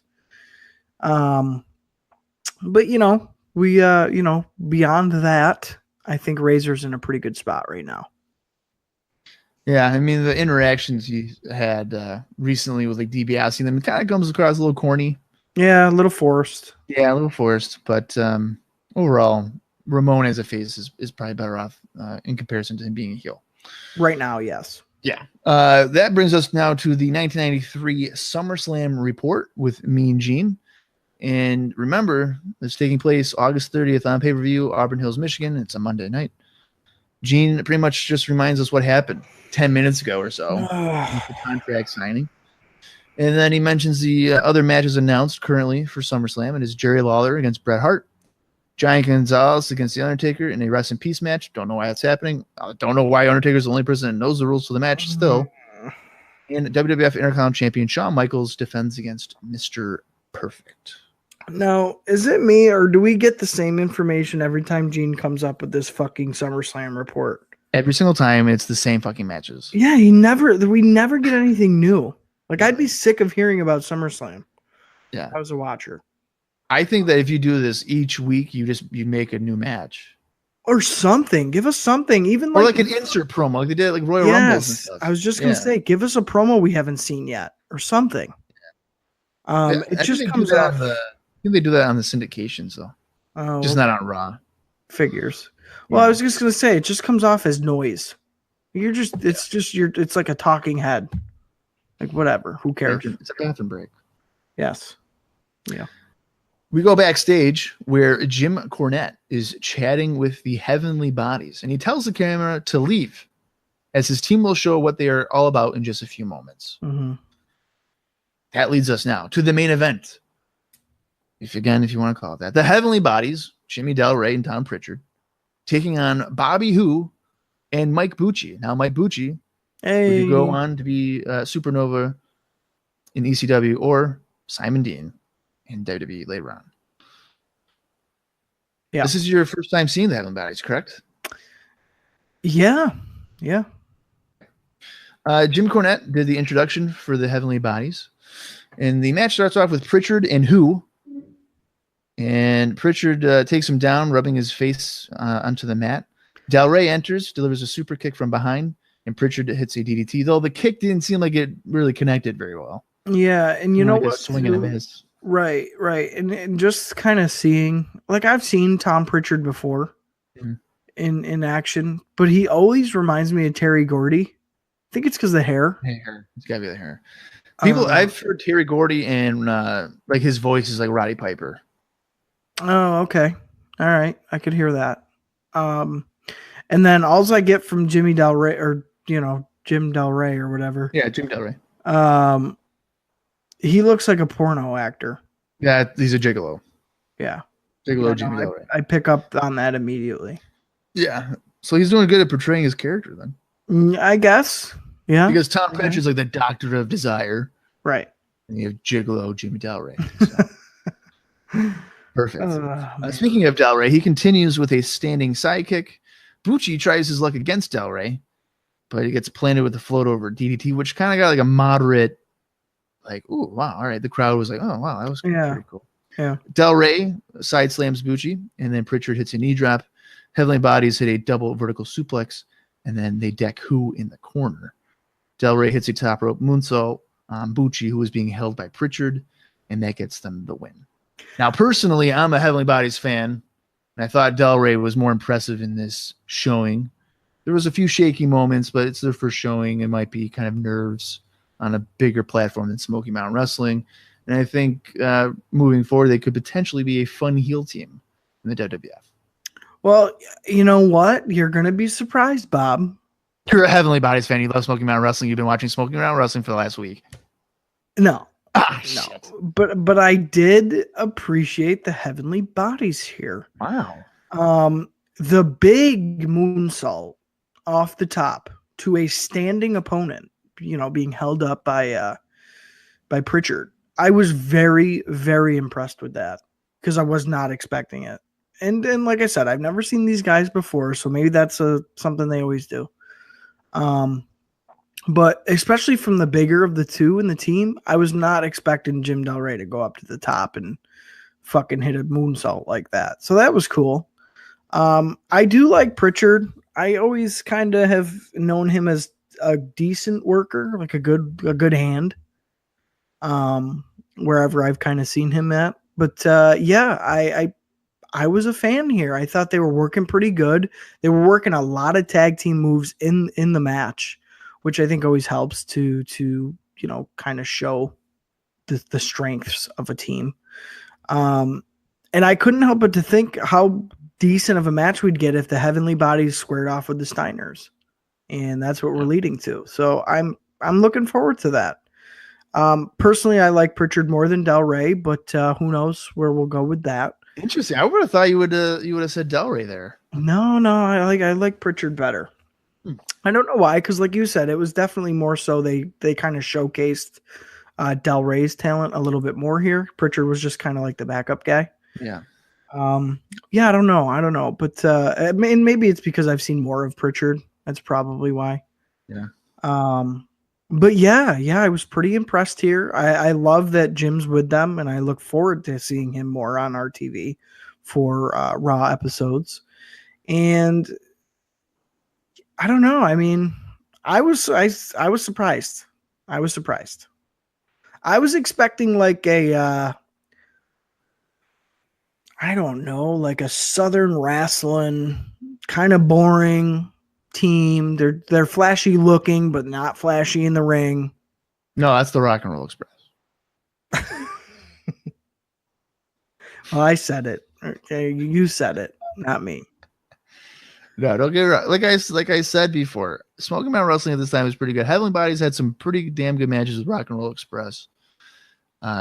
Even into '93. Actually, even into '94, I think they were having some pretty good matches. Right.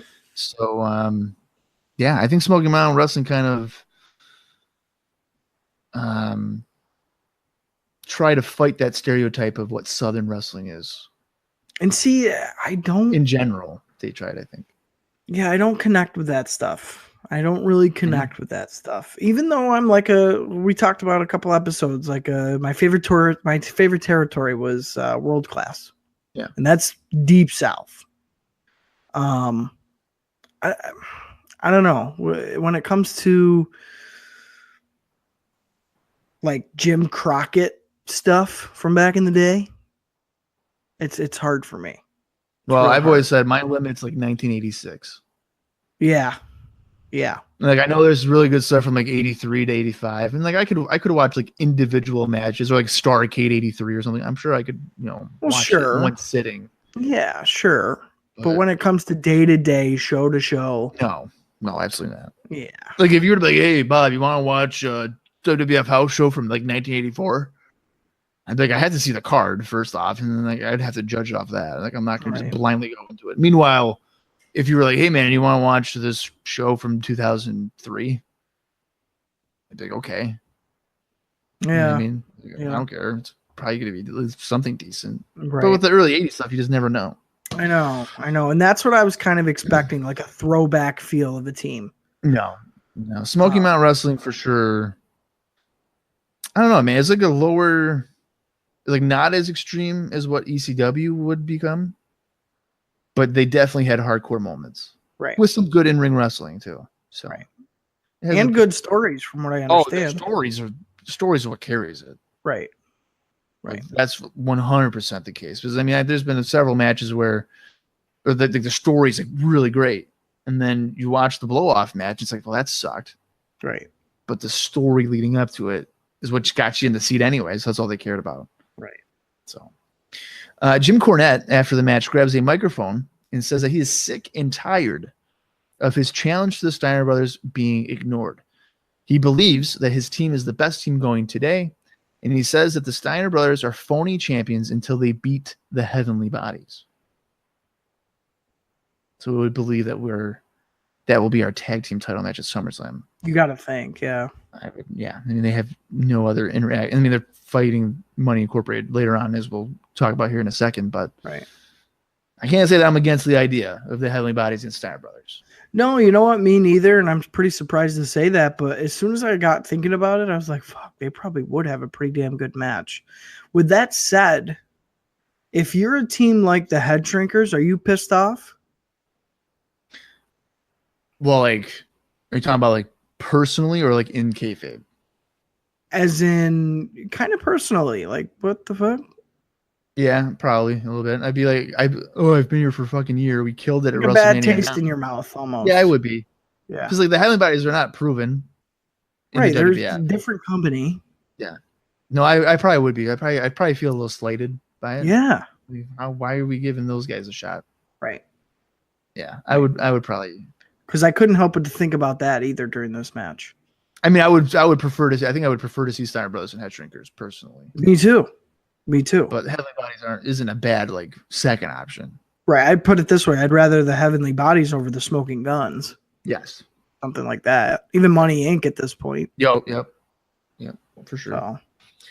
We get a WWF figures ad, and then we have an ad for the SummerSlam Spectacular, which will see WWF World Champion Yokozuna taking on Jim Duggan, plus WWF Tag Team Champions Steiner Brothers defending against Money Incorporated, but this time it will be taking place inside of a steel cage. And this show will be taking place on August 22nd, which is on a Sunday evening. Now, I've always been under the impression, and you probably won't agree with me here, Bob, but I think you could have a steaming turd of a match, and as soon as you make it in a cage, it's better. I agree with you. I'm a sucker for steel cage matches. I don't know why. And I'm not talking, now don't get me wrong, I ain't talking gimmicks like necessarily Hell in a Cell or Punjabi Prison or bullshit. I'm talking a straight up classic steel cage match. Because I'm sure you remember correctly, I am sick of seeing the Steiners in Money Inc. fight. Right. But as soon as I heard it was going to be a fucking cage match, I was like, oh yeah, I want to see that. Right. So, I don't know. So far, what they've announced for this little show, this little spectacular, as they called it, I'm sold. Yoko and Duggan for a return match. Okay, because last time we saw that, Duggan got killed.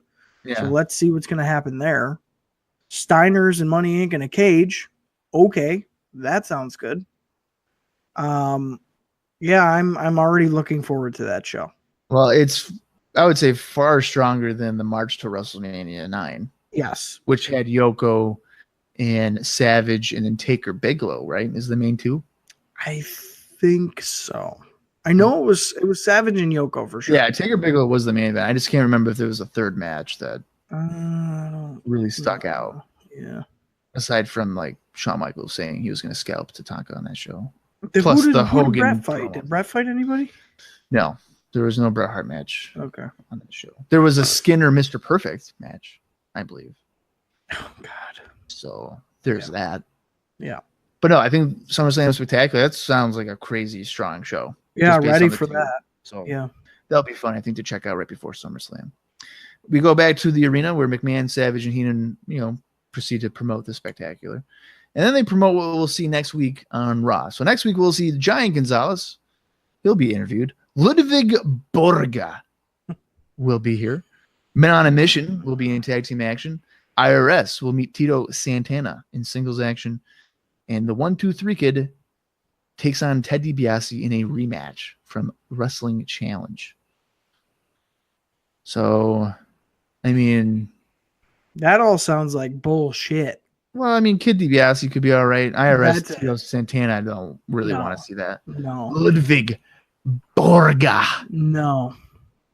I just like saying that. Ludwig Borga. You can't say Ludwig Borga without having a disgusted look on your face. Ludwig Borga. Yeah, because you think of his matches and you're like, fuck, those suck. We haven't even seen him wrestle yet. Awesome. Thank God.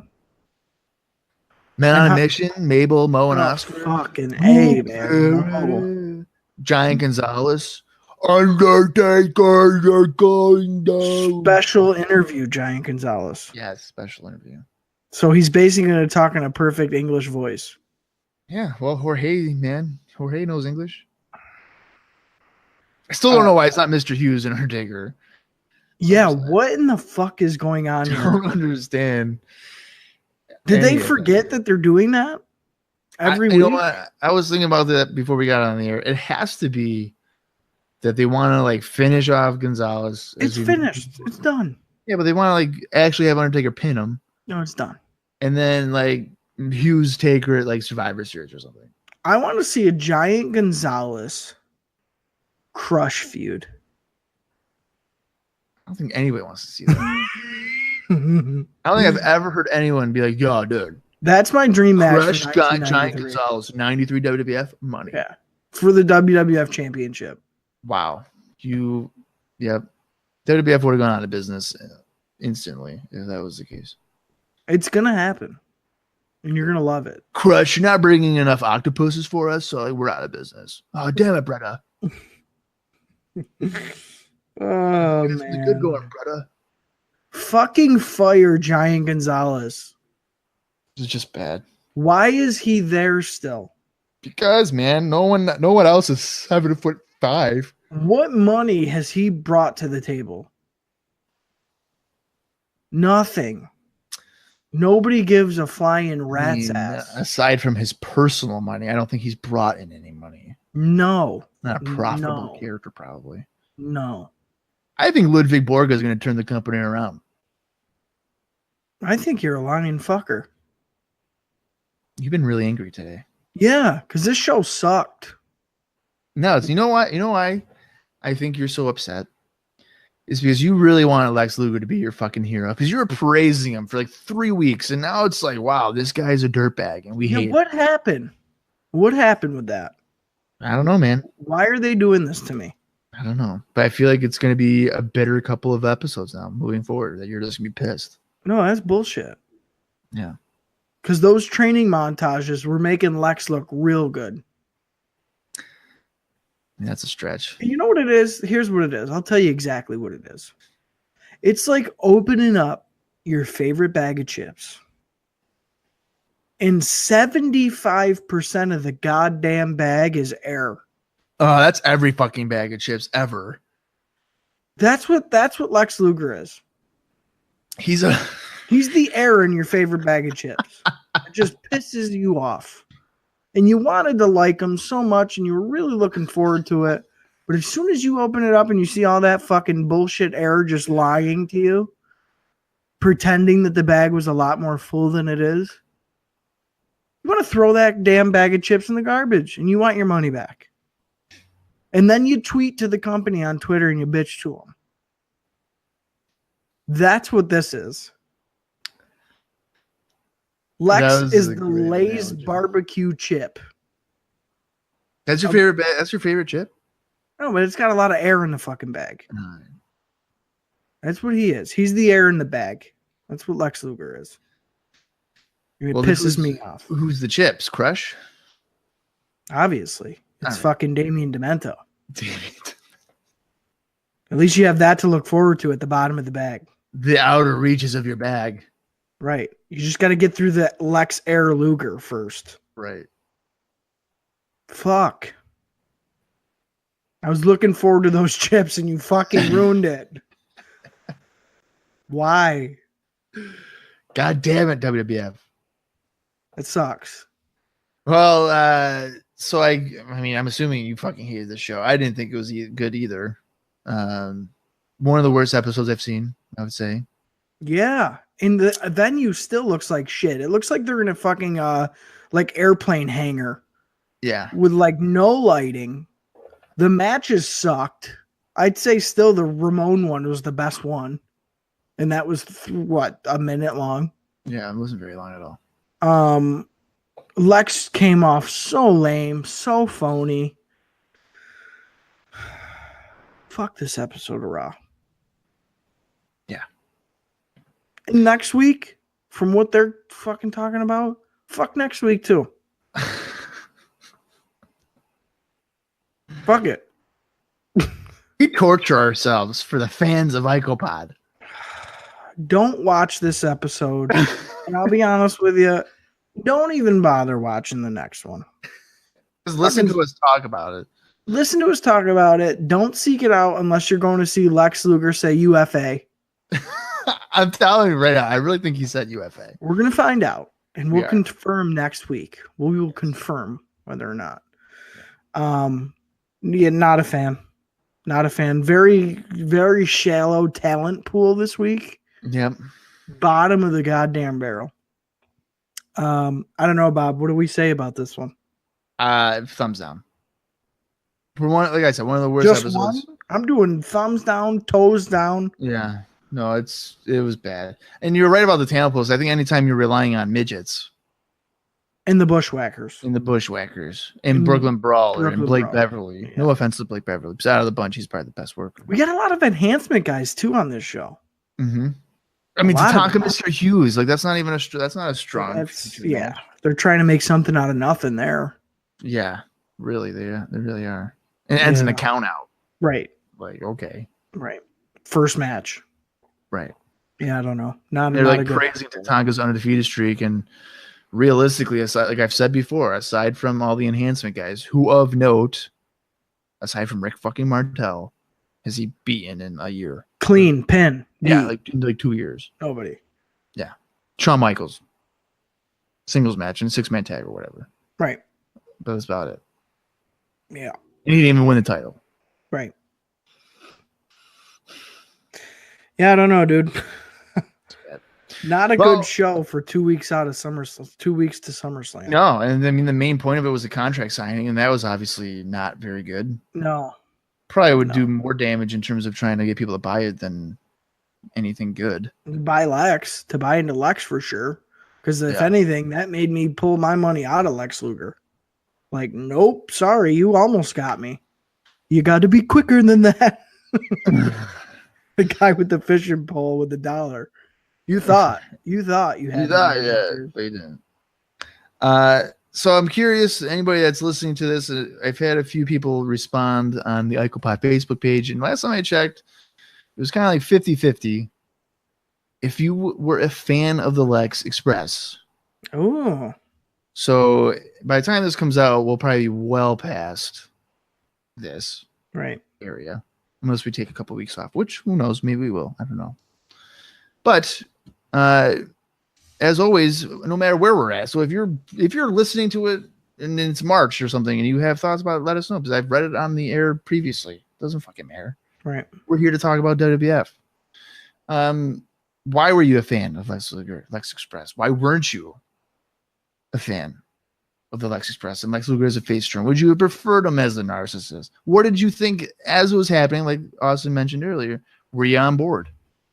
Did you believe in it, or was it too forced? Was it too much like a Hulk Hogan or a Hulk Hogan light, so that you couldn't get behind it? I'm curious. I'm curious to see what people will say. Right. Because obviously, when this happened live, I was 4. Austin was in his father's ball sack still, so we don't really have a great in that moment knowledge, especially because I was a fucking ball sack. Yeah, like your dad was probably like scratching his ball sack, and he was scratching you. You were probably swooshing around there a little bit. Oh God. Yeah, I've never met your father, and good thing. Probably for the better. Yeah. Yeah, that's probably good. Just judging by this conversation. Because you're talking about his ball sack, you don't even know him. I know. He might not even have a ball sack anymore. I don't know. I'm just saying. You can always just go to our Facebook page on ICOPOD, send us a message, post something on there. I don't care. You can send it to ICOPodcast@gmail.com and let me know there. Sure, great. And we'll read it on the air. Be a great time. Even though Bob sounds like he really doesn't give a fuck right now. Oh, I hate the Lex Express. I hate talking about it. Well, but I have to talk about this till September of 1995. Well, I hate to say it, Bob. For him. But I think that most of the people who were growing up watching this were fans. No way. The ones that I know. There's no way. I doubt that Mike Campbell will sit here and be like, dude, I love Lex Luger and Lex Express. I doubt that Joe would be like, love it. I doubt that Michael Vincent might. I feel like I definitely remember people being like, yeah, I had a button. Like, I liked him. Like, I don't think Walt Howard is going to sit there and say, yeah, man, Lex Luger was great. I loved it. So, no. I don't think Daniel Zhang is going to sit there and say, yeah, man, I loved it. Now, am I going to sit here and try and name all 6.8 million download guys? No. We're just highlighting. We're just highlighting the select few that need to be highlighted. Right. As dogs bark. Right. And Johnny from England in his car. I think every time that we talk about Lex Luger, he's on the verge of like, I'm going to go right into the guardrail. I don't even know if there's guardrails in England, but he'll fucking go in one because he's sick of it. Oh, God. Either that or he'll lock himself in the boot. That's right. One of the two. You were clever on there. Yeah, thank you. Yeah, share us around. Let your friends know. Get your friends on this, because if you were growing up and you were talking wrestling the next day at school, odds are your friends would like to hear this podcast too. So don't be stubborn and stingy like Bob. Even if they're not wrestling fans like they are like today. Oh, yeah. Right. Which, you know what? I don't even like this shit today. Right. Who does? If you do, fuck you, don't listen to this. If you're watching Raw consistently still, grow up. You're a fucking loser. It sucks. Yeah, Braun Strowman. Whoa, whatever. Brock Lesnar doesn't defend the title. Okay. Braun Strowman was cool, but they ruined him. Just like they're ruining Lex Luger.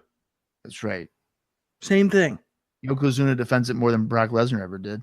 Braun's going to do a fucking cross-country campaign in the Braun bus. Oh my God. No, the Braun van. Right. the Braun Strowman van. And he's going to go around and wear a suit. I'm telling you right now, if I were to ever read the results, it's like Braun Strowman has a van. He's going to WrestleMania 35 in New York to get a title shot. I'm watching every week. Yeah. And they should recreate the Lex Express, but with Braun. Have the same guy cut him off on the fucking highway. Right. Freaks out though and like tosses the car across the road. I think it should be the same bus. It's just got like duct tape on it that just says Braun. It's just the same thing though. Because you know they have that bus. You think so? Where is it? I don't know, man. I don't know They if threw it away? No. Well, they might have sold it. No. They might have sold it. Yeah. No way. They probably rented the bus realistically, spray painted it, and then like shipped it off. There's no way that's just chilling somewhere. Vince keeps everything. Yeah, but I don't know if they would have the Lex Express. How much do you think they would have sold it for? In 93? Yeah. Well, yeah, I think it's probably a bunch of miles on it. Well, then you know what? Probably once they were done using it, they stripped it down. Like you ain't buying it. You ain't buying the Lex Express. You're buying an old shitty bus. Right.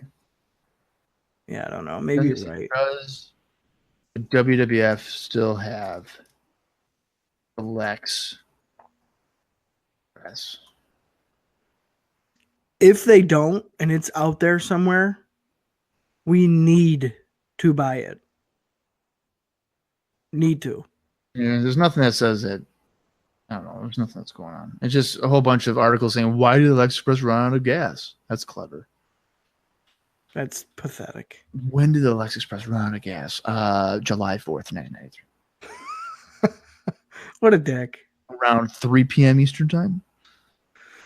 Right then, they ran out of gas. They should have had Tatanka. This is what they should have done. They should have had Tatanka has slammed Yokozuna. Instead of a Lex Express, you just have him do his war dance all over the country. He's on the side of the highway, skipping around. And then he'd be like, yeah, man, I got to go now because by the time it's August 30th, I'm still going to be a couple hundred miles away from Michigan. He would be exhausted. And he would still win the WWF World title. Well, and the good news is if he ever got tired from walking coast to coast, he could just jump on the back of Hogan's Ski-Doo and ride off into the fucking sunset. Exactly. And celebrate his title win with mermaids and sharks. Right. Deformed mermaids. Right. Stuff like that. Yeah. If you don't know what we're talking about, you can go back and play the March to WrestleMania 9 podcast, where Austin goes in depth.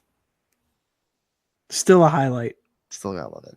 Still a highlight. Just like Lex Express is a highlight here on ICOPOD. I'm telling you, it's not. I'm gonna develop a drinking problem. Because realistically, and I've said it before, I mean, we have all of 94, and then more than half of like 95 to go with this character.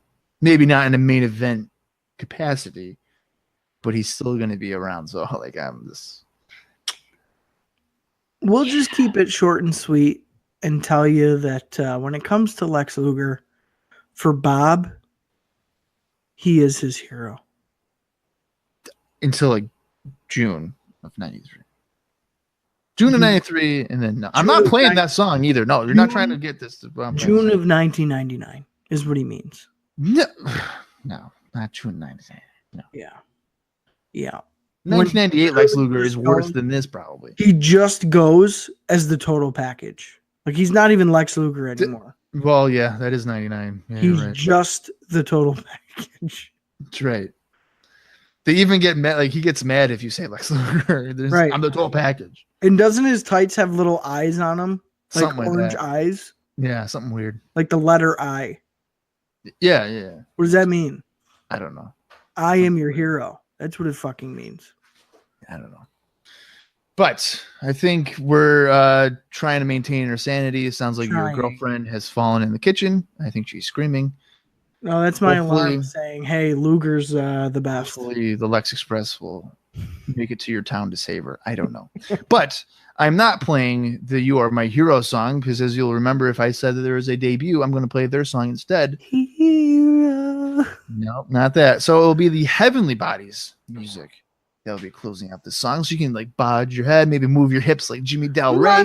Money. No, that's not the same people. So, like we said before, if you want to get in touch with us, want to be on the show at some point in time with a watch-along bonus episode, hit us up on Facebook, ICOPOD, or send me an email at icopodcast@gmail.com. We'll get it going. We survived this week. We'll try to survive next week.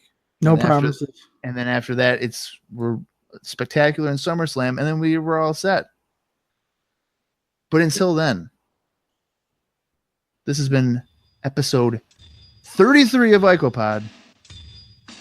For Ross and Skinner, I'm Bob Conley Jr. And thanks for listening to ICOPOD. You gotta hear it.